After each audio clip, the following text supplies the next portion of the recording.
we aren't like other families.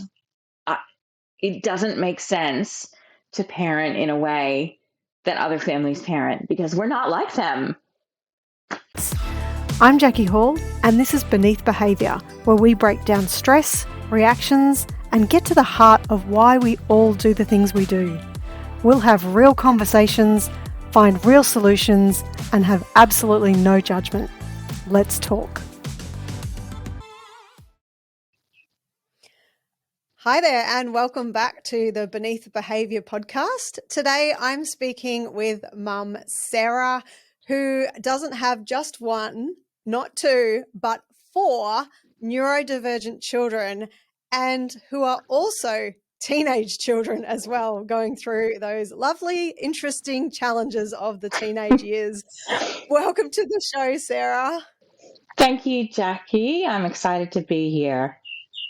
We are so excited to hear your story and hear how you manage your day-to-day life. Can you kind of take us into your world a little bit and share with us how you do things and what life's like in your family? Yeah, sure. I find that, a bit of humor. So my email signature line says, I don't know, faith, grace, caffeine, and sass. Um, because I just feel like if I can't laugh, then I just have to laugh about it sometimes. And absolutely, I think getting through the day sometimes requires all 4 of those things. Yeah, But absolutely. flexibility is probably another key component.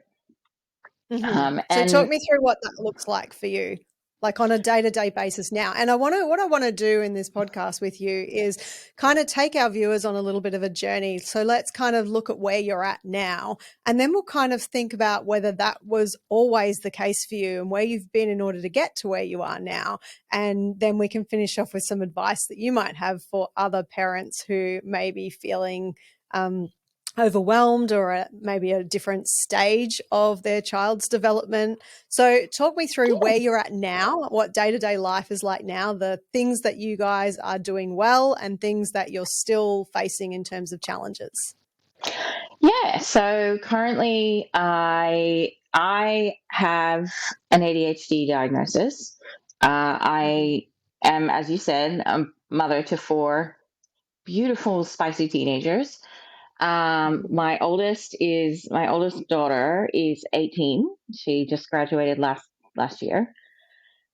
She is autistic with ADHD and anxiety, unmedicated by choice and her choice. And my 16-year-old daughter is in year 11, also autistic with ADHD and anxiety. Currently beginning medication. We're still working on being able to take it.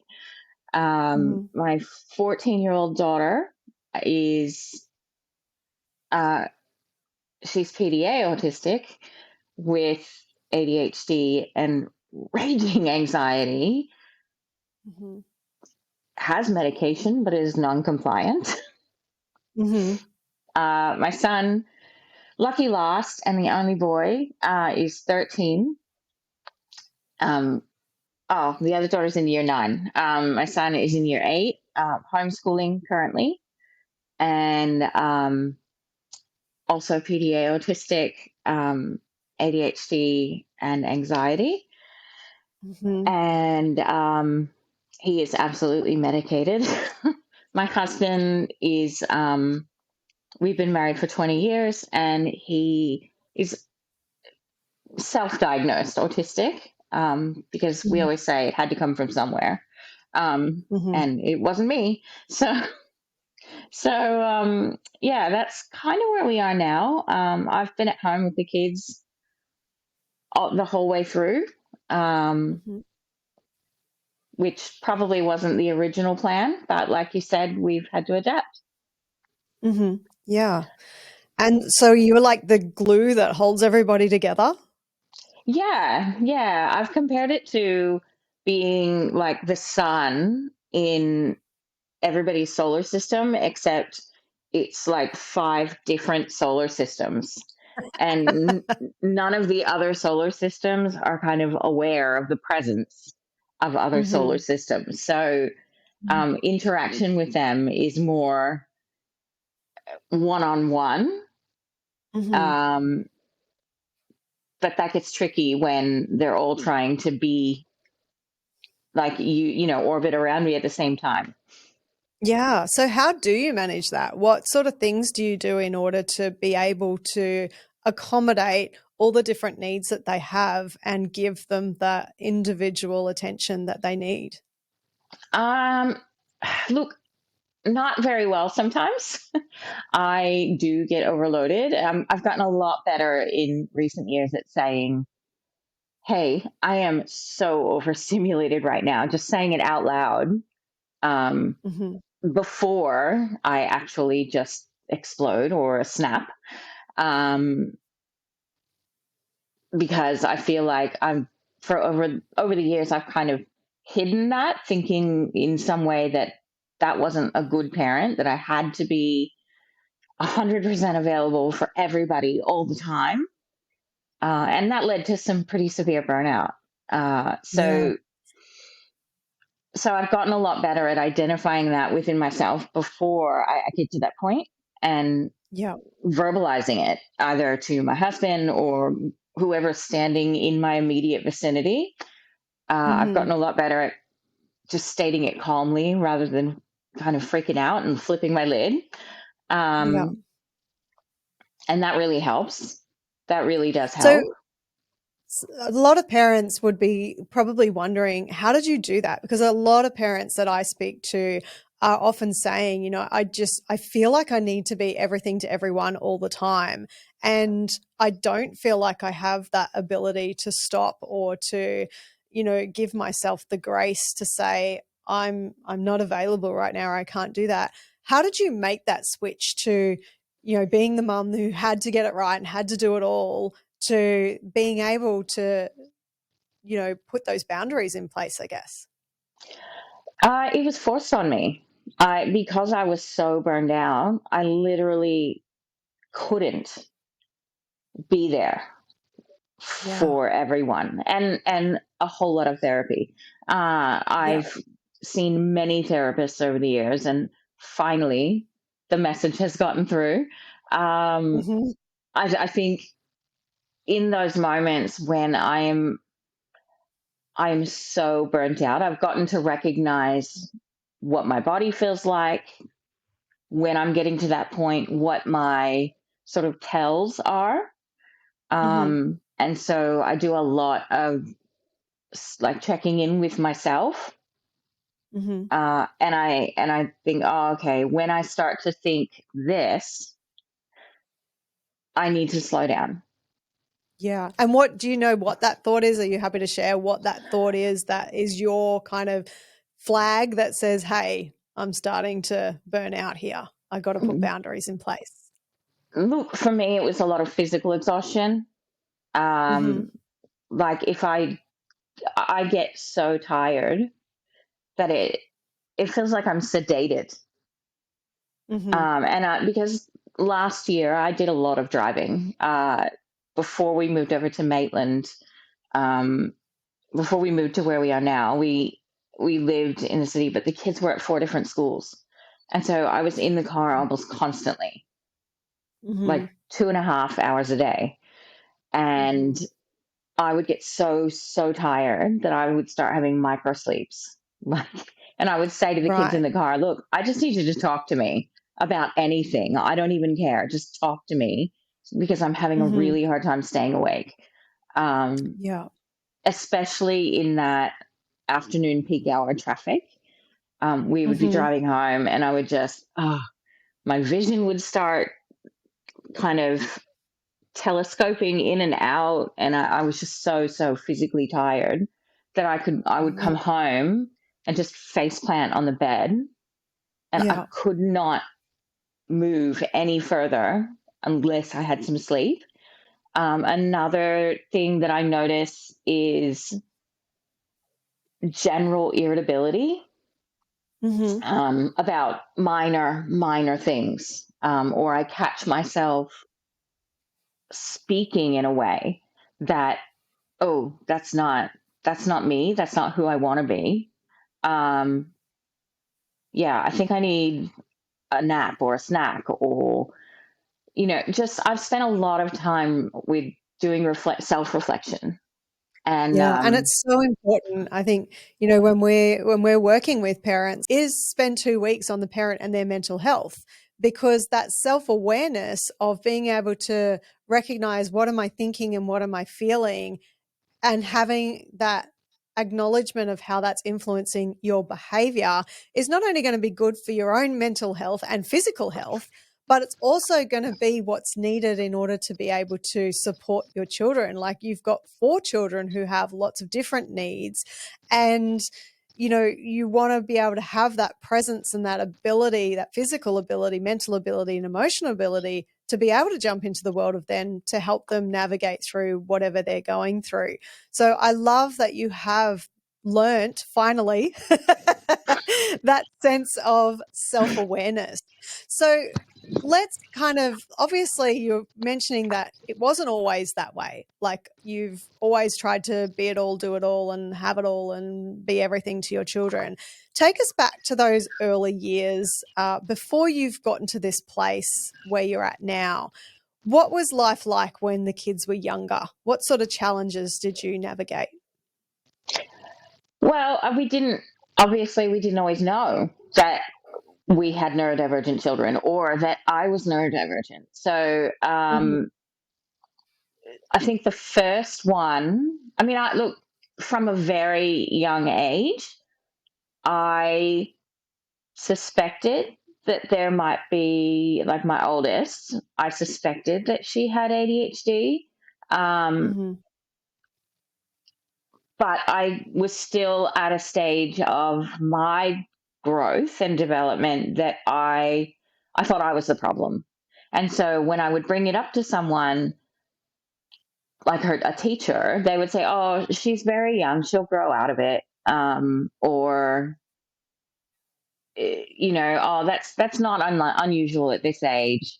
Um, and the other thing is, she was a lot like me, so so in my mind, like I didn't have ADHD, so why would I think she did? Um, Mhm.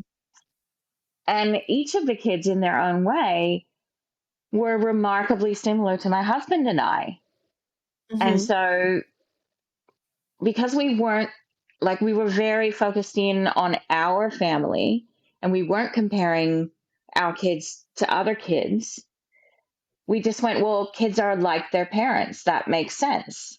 But what we Yeah. didn't realize that they were like us in more ways than we realized. Um, and so I think my son, it was his 7th birthday when we saw the pediatrician. Or just shortly before that, he was having trouble at school and he was refusing to go to school. And he's a kid who loves learning.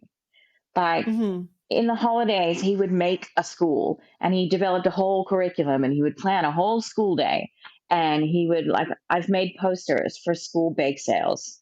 Okay. Um, he's, and so for him to not want to go to school when the teachers and staff were all saying he's fine when he's here.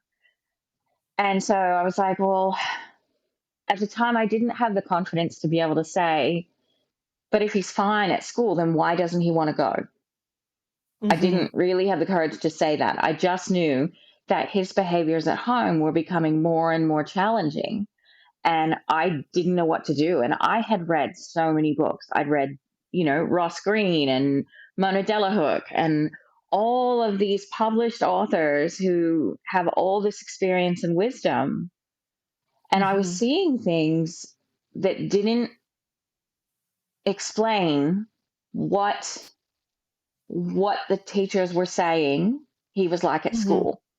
And so I will forever And be what were some thankful. of those things were they noticing? What were they noticing versus what you were noticing? They were just saying he's engaged in class and he's got, he has friends and he's, that he's a perfect student. We wish we had more of him. And I was like, okay, well, I guess the problem's me then. Um, and Because what sort of so things was he saying about school?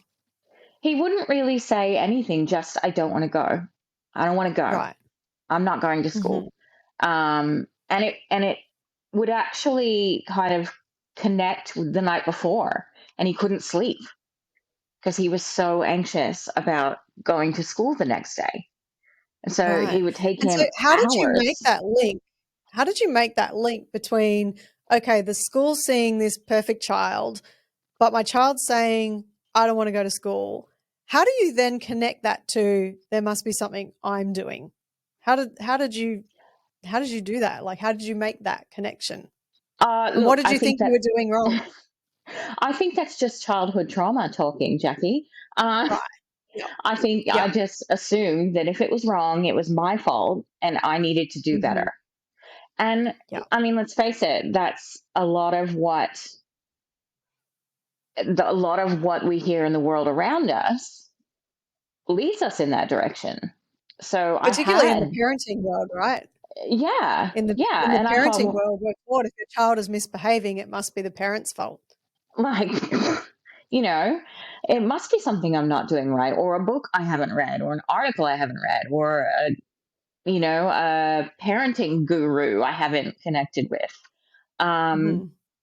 and I think it was, so I will forever be grateful to the school counselor who, I remember it so clearly. She called me the last day of term 2, I think it was, and said, "What do you think is going on?" Wow. How And great I is that? and I said, "Look, I think he's on the autism spectrum, and if he's not, I'll eat my hat." And she said, "Then that's what we'll look into." And so she Wow. organized her boss to come in and do an assessment, and we were able to do it at the school, which meant we didn't have to travel to Sydney. We didn't have to spend $4,000 or $3,000. Um, the only catch was that she could do the assessment, but then we had to go and get into the pediatrician for him to look at the report and Yeah. say yes. And had Um, your other 3 girls been diagnosed at this point? Did you know what to look out for, or no, he was the first and then they all followed suit? he was the first one, probably because his behavior was more challenging. And Mhm. I had, like, since he was 3, I had thought, gosh, this kid is so challenging. And he was also the 4th child. And I thought, well, I'm tired. Of course, I'm going to find him more challenging. Um, Mhm. and I think back to some of the things that he used to do. And because he was also very intelligent, um, Mhm. it was hard to, sort of put those two things next to each other, like this Yeah. challenging behavior with incredible smarts. Like he was, I think, 4 when he was reading. Like Mhm. I have a video of him reading me a book, like just like you do Wow. in kindergarten. Um, Yeah. and so I read when I was 4. Like I remember the first thing I ever read. And so again, he was okay. So he's like me. Like you. Yeah. All right. Yeah. Um, And I guess thing too is, like what you're saying is so common that, having 3 girls are so much better at masking. Girls are harder to diagnose, and also to the girls versus boys ratio. Like you've had 3 girls, you're probably just thinking, oh, he's a boy, he's different. Maybe boys are harder, like because you have no reference point to compare it to, right? Or maybe it's just this particular charge. Oh, maybe it's me that I'm doing something wrong with a boy versus the 3 girls, right? So I can understand that there'd be so many things going on in your mind. And it sounds like, in those early days, there was quite a lot of kind of like lacking in confidence or not trusting your own self. Would that be accurate? Yeah. Yeah, 100%. Yeah. It was pure chaos. Like we were just, I think I've seen a meme that says every day I argue with a band of reckless mutineers that I grew myself, or I created myself. And that was completely like, we were just so chaotic. And Mhm. I had no idea what I was doing. And I had started to realize that, look, none of these books are helping me. None of these courses are helping me. I'm just going to have to figure it out on my own because nobody's written a book about this level of chaos. Like, Yeah. if they have, I can't find it, and I have looked. So, Mhm. so Yeah. I And when you said, say like, chaos, can you describe to me, just so parents can kind of go, "Oh, yeah, that's us. Oh, yeah, that's us." And I know how powerful it is for parents to kind of resonate with somebody else's lived experience. What did that chaos look like at the time? um, so that like when they were like, so they would have been 7, 8, 10, and 12.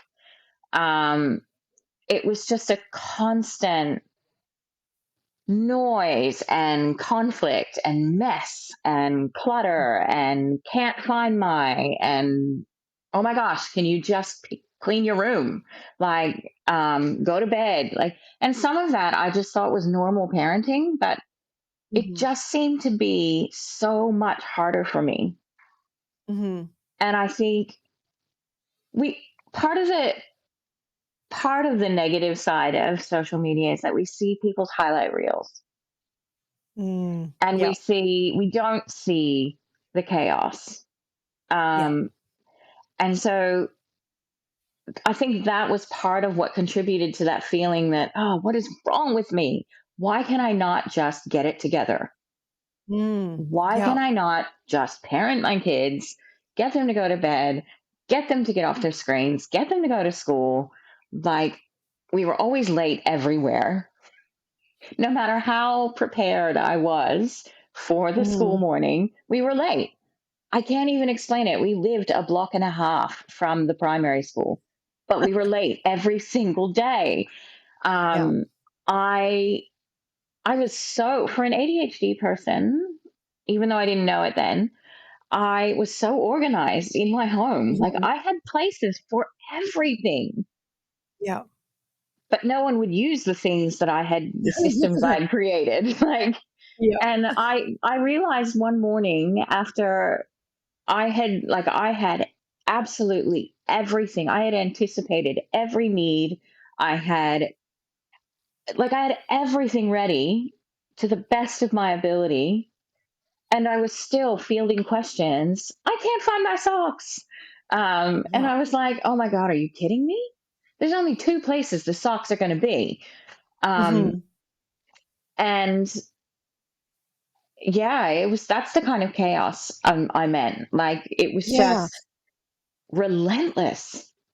And at this point, are you still thinking, I must be doing something wrong? It must be my fault? Or were you thinking, there's just nothing, this is just not right. There must be another way? What were you thinking during all of that chaos?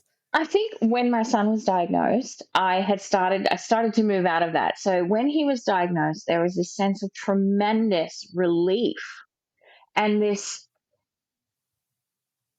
um this feeling that, oh my gosh, I was right.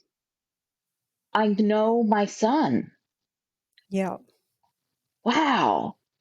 And it was really empowering to feel Yeah. that. And it gave me the confidence to then look at the other kids and go, oh, because by then my oldest had started high school and oh no, she was still in year six. And like I said, I had always suspected that she had ADHD.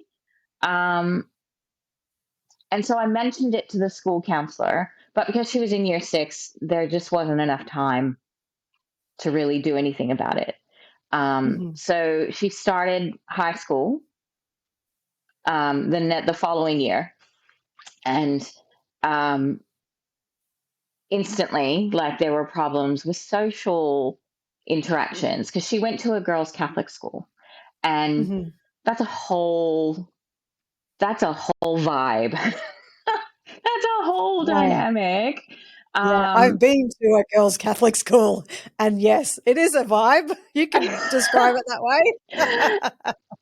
and like, I think because I was still moving out of that "it must be me" mentality, we had never had we'd never had kids in private school, and there was a little bit of imposter syndrome for Mhm. me. Oh, we're not good enough to be private school parents. Like, oh my gosh. And feeling like I had to present this perfect scenario. Um, Yeah. like, I put a lot of pressure on myself.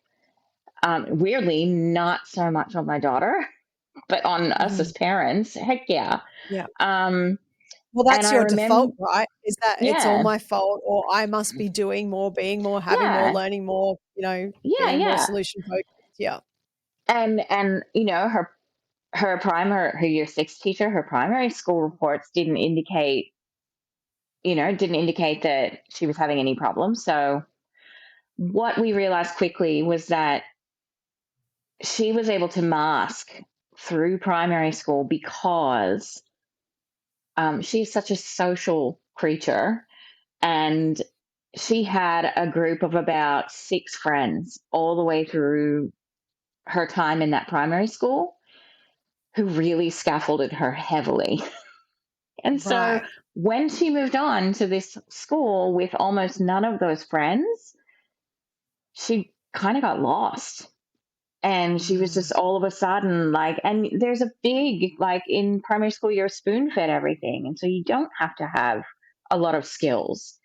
Um, but when you move into year seven, all of a sudden you've got 6 teachers in a day, and homework and assessments and all this stuff that she had not had any experience with, Mm. and she didn't know how to do it.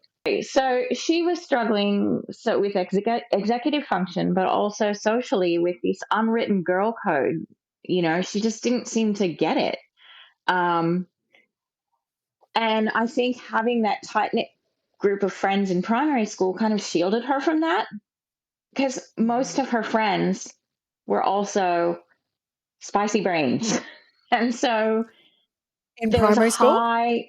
there was a high degree of acceptance and a high degree of, it doesn't matter. We like you just the way you are. They just scaffolded her and supported her and helped her. Um, and in high school, she would say, like, this person said they don't want to sit with me because I'm talking to this person. And she's like, I don't understand. What's the big deal? Um, because, for her, like, that's stupid. Yeah. I don't get And it. it is. It is And stupid. but it was starting to really cause her problems. And so we met with the learning support teacher, and I said, look, I'm starting to wonder, given that her brother has been diagnosed with autism, I'm starting to wonder whether she might also be autistic. And I'm pretty sure she has ADHD too. Um, Mhm. and so they arranged through the diocese to have her assessed. And we went going through the assessment process with her and answering all those questionnaires that they give you. Um, it got me thinking about my own experience in high school and what that was Mhm. like for me. And I was kind of going, like, these questions, I could be answering them about myself as a Yeah. teenager. Maybe that's worth thinking about. But Yeah. we finished the process with her, and sure enough, autism, um, level one. So that was probably less impactful for her, but it was important to know that. Um, Mm. and an inattentive ADHD, which didn't surprise me at all. um, Mhm. and so then we sort of we trialed medication, but she has a big phobia about medication. And we trialed it and it worked. It worked great, but it was taking such a long time to get her to be able to take the tablet every morning. Mm.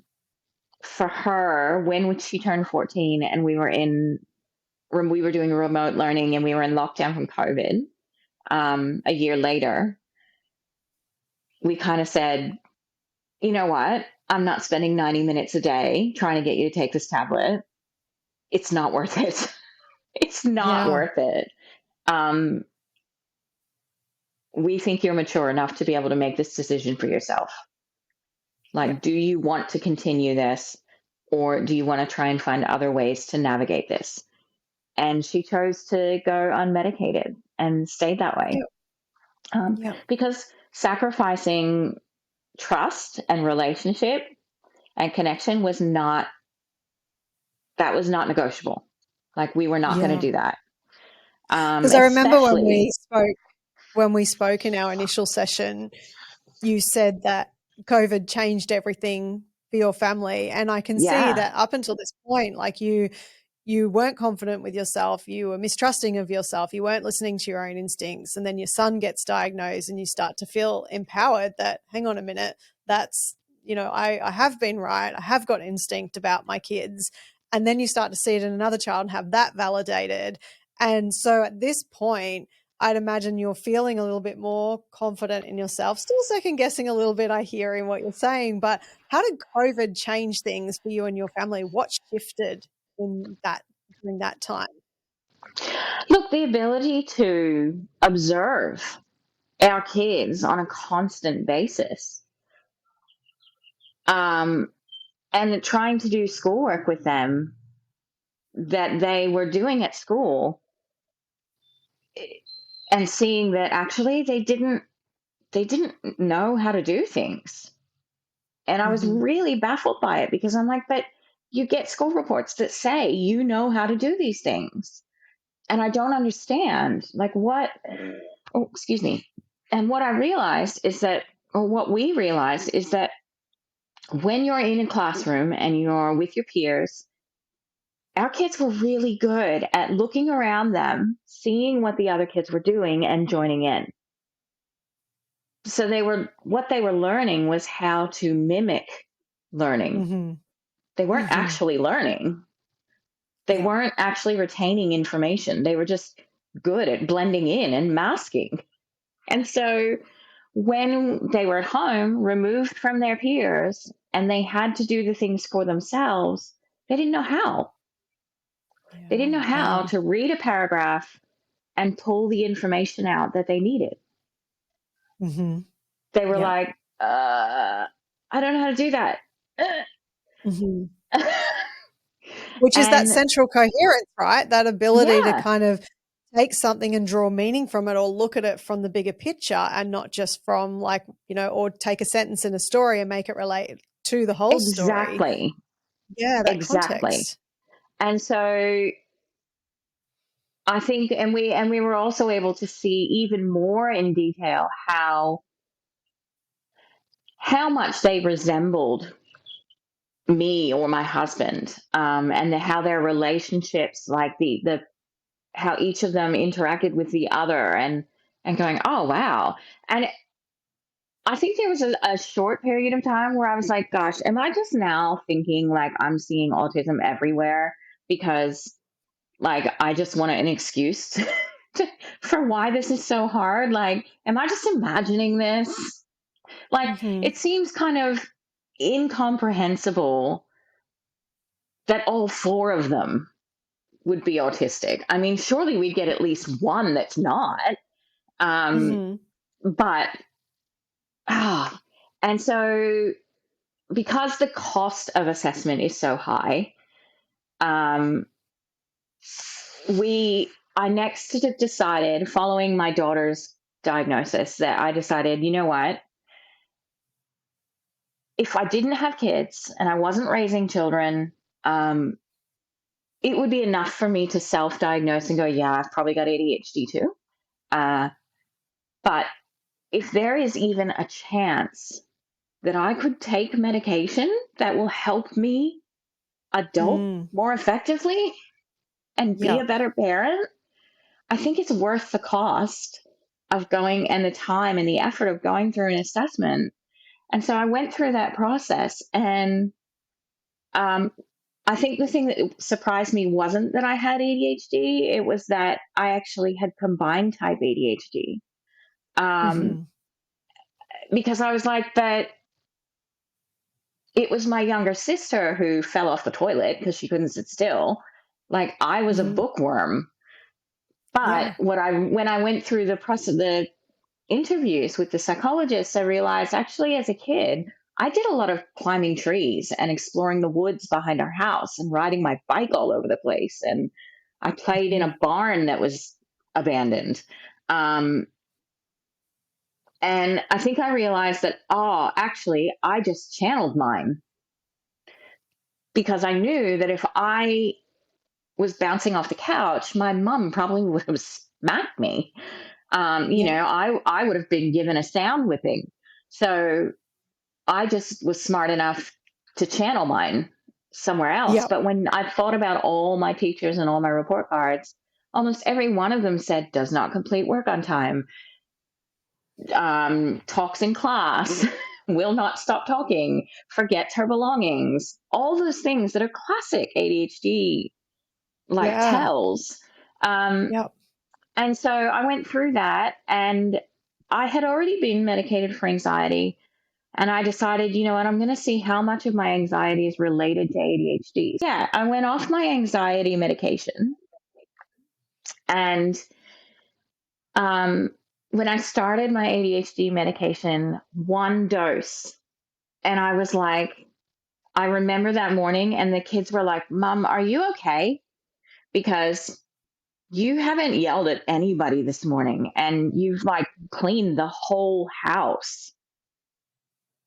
And I got home from the school drop off, and I said to my husband, I don't need a nap. I don't feel like I've just given birth. Like, Wow. what the heck? Is this what it's like in your head all the time? And he was like, what do you mean? And so I stayed on just the ADHD medication for a while, and until that settled. And then I realized that, yeah, actually, I was still feeling a bit anxious about things. So I went back on the anxiety medication, and I haven't looked back from that. Um, It's but amazing. so doing that, then I was like, whew, okay, next. Who's next? I'm Um, ready to take on the world. and because, so by then, my second oldest daughter had started high school, and she was having a lot of trouble.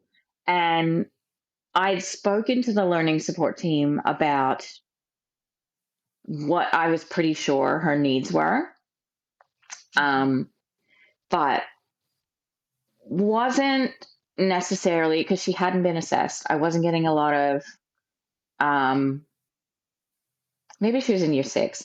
She wasn't, she was just struggling to attend school. Like, I couldn't get her out of the house.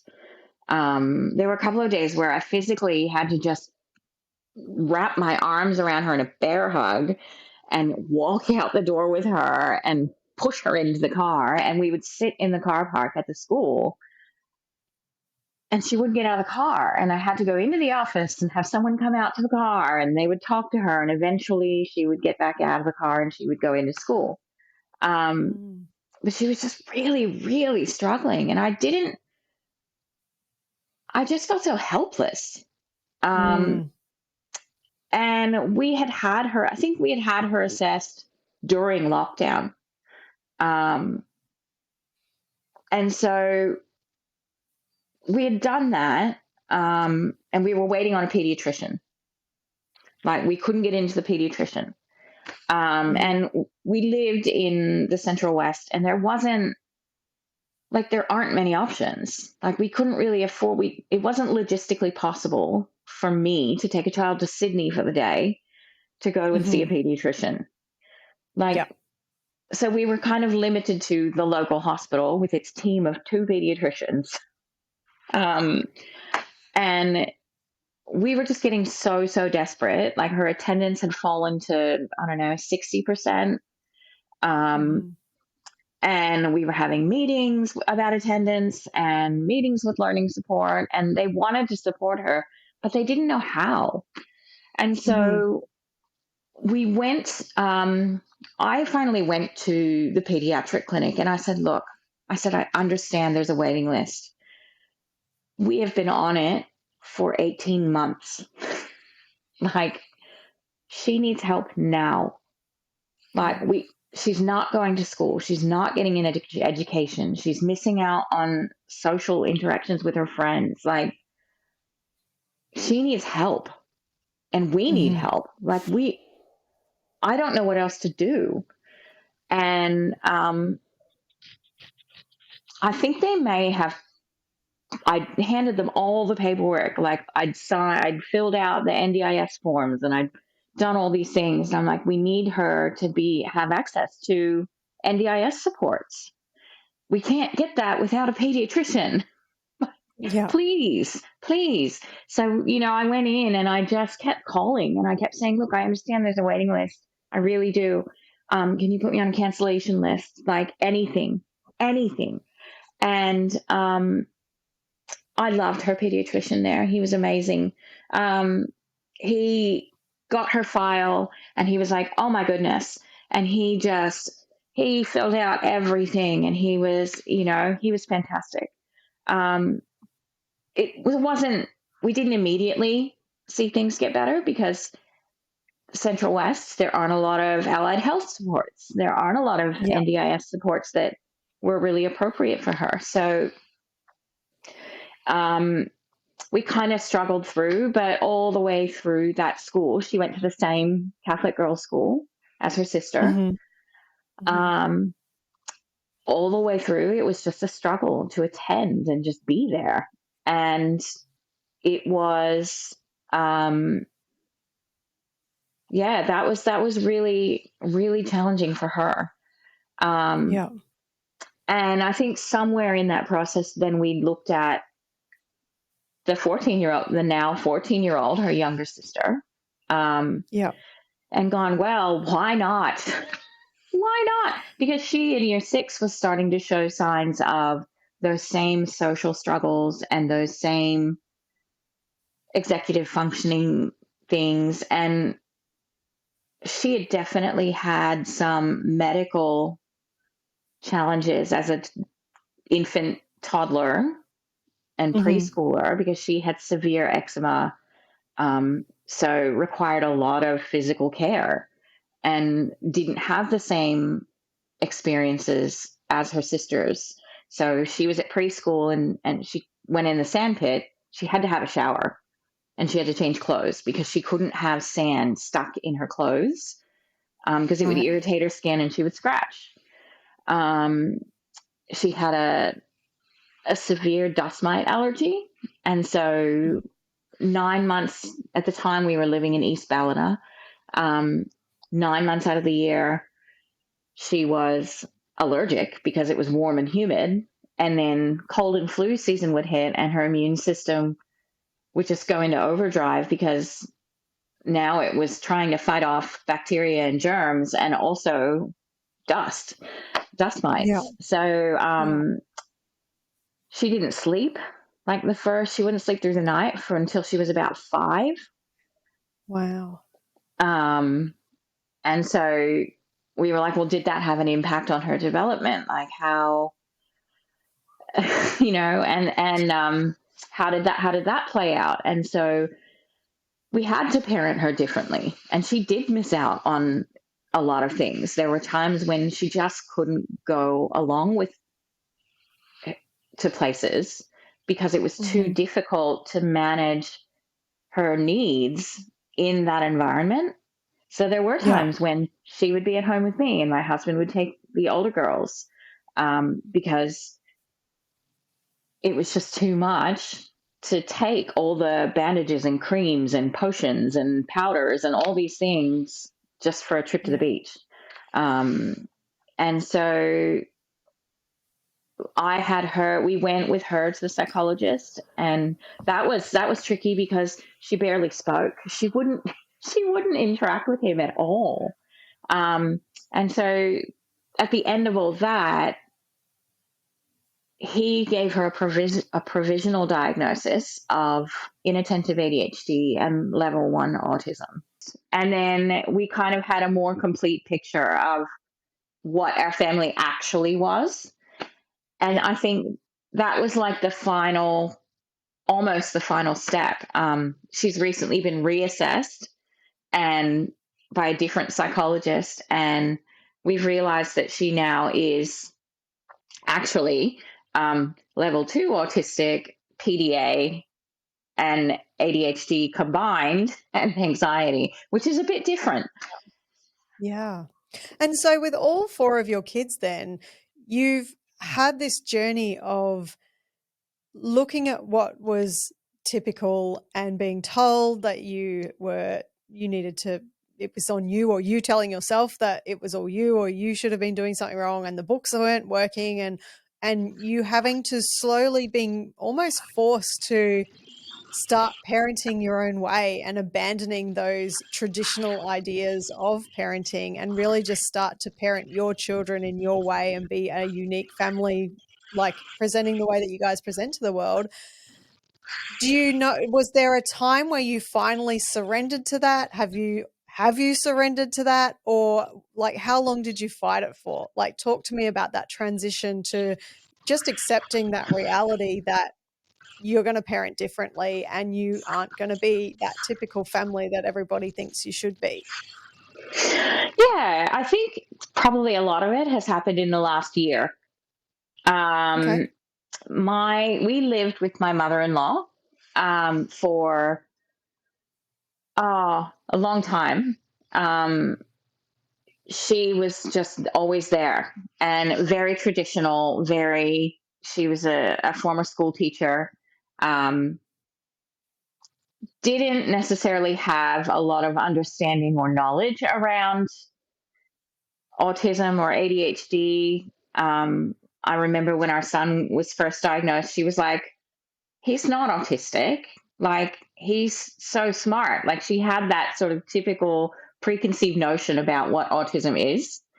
But he's so normal, and was still in that idea that the challenging parts of him were behavior that he was choosing.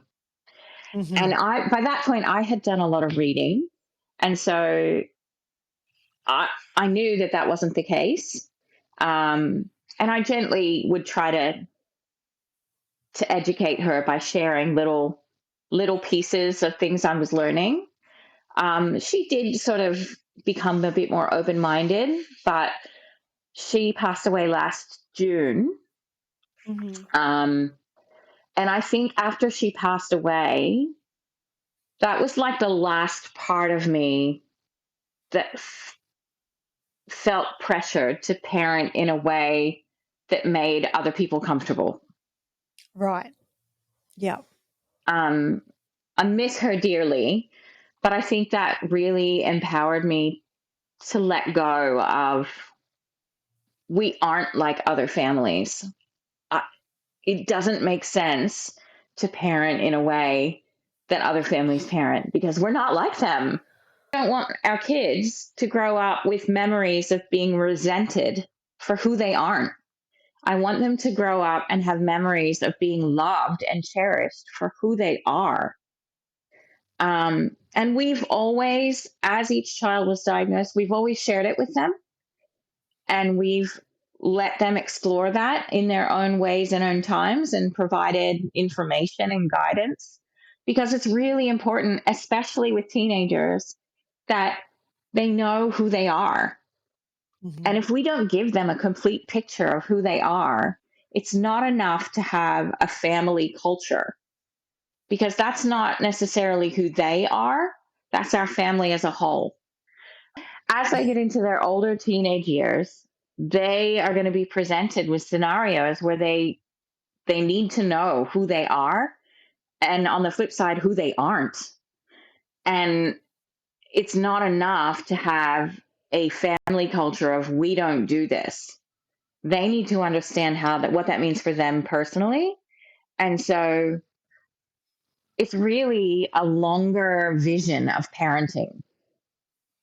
It's not about raising compliant children. It's about raising functional adults, and adults with ethics and morals, and wanting them to be adults who do the right thing because it's the right thing, not because they'll get detention or they'll have their Xbox taken away, or, all the consequences that commonly get thrown around. And that's not to say they don't have consequences. We're just Mm, very careful and thoughtful about where and when and how. yeah. And, that makes so much sense. Like, I was even just talking to my 18-year-old son yesterday who went to vote. And on his way into voting, how you have all those people with Yeah. all the forms and whatever. And he said, I just ignored them. I just walked straight past them as if they didn't exist. And I said, that's so rude. Like, we didn't raise you to be like that. You could have just said no thank you. Like, it doesn't take much to just acknowledge someone in that way other than just ignore them like that. And then I went to vote and I said no thank you as I walked past, and I said to him later, I don't know how you It's almost 12:30. Okay. okay. Sorry. And I said to him, I don't know how you did that because I would have felt really bad. And he goes, yeah, I did feel really bad. He said, I wouldn't do that again. And I said, yeah, like I thought you would because that's not who you are. And it's what you were talking about. It's not saying to them, that was wrong, don't do that. It's helping them to recognize that didn't feel good. That doesn't feel like who I am. And therefore, I'm going to change that behavior. Because at that age, at 18 years old, you are still trying on different identities. And some go, yeah, I like that. And others you go, oh, no, that's not who I want to be either. So I love what you're saying in terms of helping them to find out who they are. But also, I love how you said finding out who they aren't is so important. So, it just sounds like to me that you've just gone through just such an inspiring process that is just going to help so many parents to just kind of like learn from you and see the journey that you've been on. And what sticks out to me is the journey that you've personally been on as well as parentally. Like, yes, you've learned how to adapt to the differences between what people think is typical and surrender and accept the reality that your family is unique and who you are. But you've done that through your own personal journey of self-reflection and self-growth. And I think this is a really important point for parents to realize is that you don't have to have it all together now. And you won't, because you are on a journey of growth as well. And what I love about you is that constant questioning and you looking at it being from that curious lens of going, is this just me? Like, you're not just going, oh my gosh, it's just me and that's it. You'll go, is it me? Am I looking at things just this way? And when you're looking through that curiosity, you then get to look at other aspects of it so that you can actually determine, hang on a minute, it's not just me. But I can see that that was a journey and that was a process for you. So I love that you've taken us through that journey. So just to kind of close off this session, if there was a parent out there who may be in those earlier stages where they've got one or sometimes even up to 4 or 5 children who are presenting with, aspects of their personality that may be autistic or ADHD or both or PDA, what would you say to them going through this journey? What would you say to your younger self if you could go back?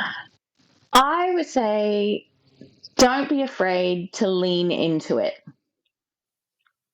Don't feel like you have to shut it down or turn away from it. Lean into it. Be curious. Um, it's hard. Like it's emotionally really difficult sometimes, but I think the end result, gaining that understanding of your child, is so worth it. And I think, yeah, I would say don't be afraid to lean into it and really just do deep dive Google research and read, like read books, not with the idea that you want to fix things, but just you want to learn about your child and you want to learn about why they do things the way they do. Mm-hmm. And one of the things that I've always loved about, um, I mentioned earlier, Ross Green and Mona Delahoob, one of the things that I've always loved about them is that the way they say there's always a reason behind Yes. behavior. There's always a reason. Mm. And when we find, like, it, sometimes we're surprised when we find out the reason. And another thing is that I'd had a speaker, he was telling a story and he was saying that anger, I was frightened of the levels of anger and aggression that I was experiencing with my kid, my son in particular. Oh, it fell out. Um, Okay. and I think when I leaned into that notion that he's not, like, I don't understand why he's so angry. Why is he so angry? I wanted to find out why. Um, and that's what led us on that discovery process, that that pathway of just, oh, wow. And I think I would have made a lot of different choices had I known and understood more earlier on.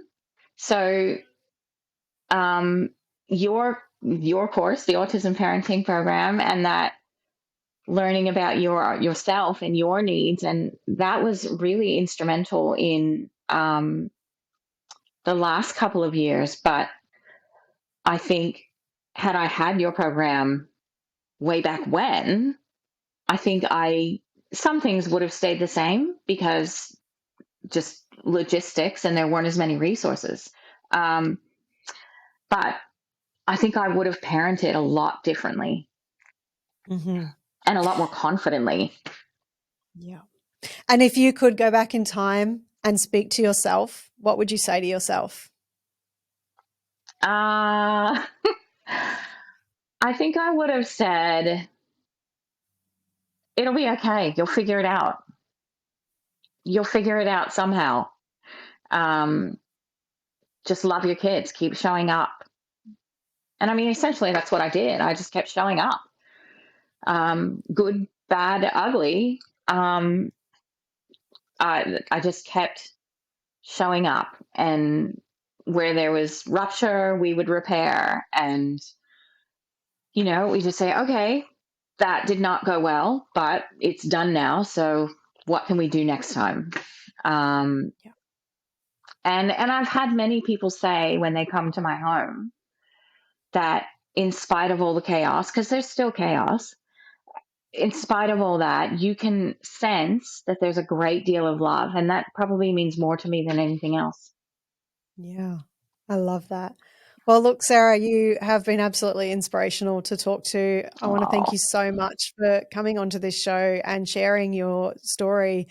I know from the thousands of parents that we've worked with, um, just how important it is for other parents to hear stories like this, and from people who've been in the trenches mm, and have learnt to trust themselves, learnt to have confidence and come out the other side. And I know that you said you still have those kinds of challenges, but you have a wisdom that I'm so grateful that you've shared with our audience, because you've no idea how helpful that can be to someone's life who just feels like they're overwhelmed, they're struggling, they're drowning, and also thinks it's all their fault. So thank you so much for being on the show. And I have no doubt that all your children feel absolutely loved under your roof. So thanks again. thank you. Thank you for the opportunity. And yeah, I've really enjoyed talking with you. Very often, parents feel overwhelmed by the challenges of parenting an autistic child. And if this is you, the Parental Stress Centre's 9-week Autism Parental Stress Relief Program is here to help. You'll learn practical strategies to reduce stress, how to change how you think about those different challenges, and how to support your child, all while being part of a community of people that gets you. And the best part is you get lifetime access to these resources. So head on over to Parental Stress Centre today to find out more.